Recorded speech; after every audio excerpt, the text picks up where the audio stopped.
Mananakop, mga alipusta, mga alipin. Karapat-dapat nga bang maranasan ito ng sambayan ng Pilipino?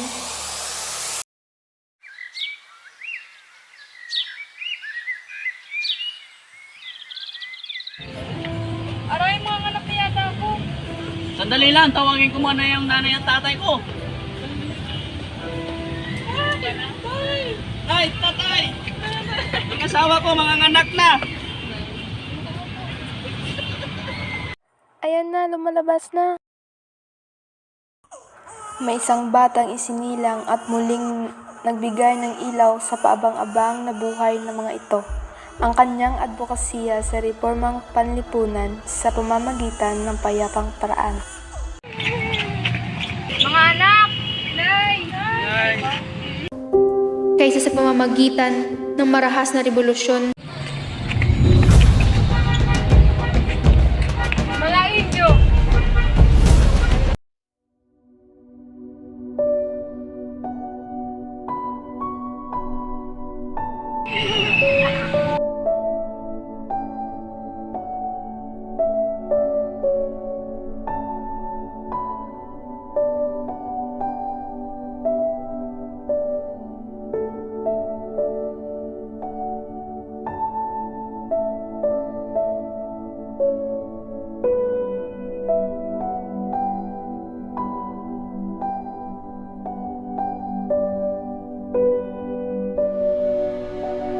Si Jose Rizal ay nagsulat ng mga nobela, ang Noli Me Tangere at El Filibusterismo dahil sa kanyang malalim na pagmamahal sa kanyang bayan at sa kanyang paniniwala na ang edukasyon at kamalayan ang susi sa pagbabago.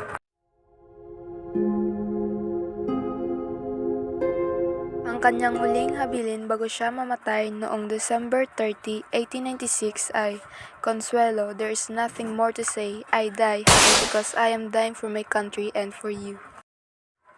Ang pagmamahal sa bayan ay higit sa lahat.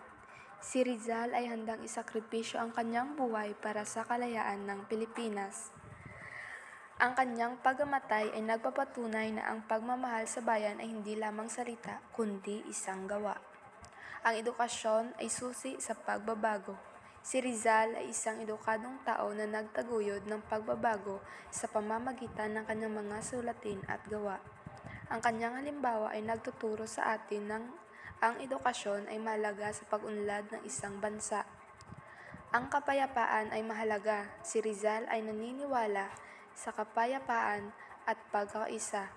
Ang kanyang pagkamatay ay isang paalala na ang karahasan ay hindi kailanman ang sagot sa anumang problema. Ang pag-asa ay hindi dapat mawala kahit na nakaharap sa kahirapan at panganib. Si Rizal ay naniniwala na may pag-asa para sa kinabukasan ng Pilipinas.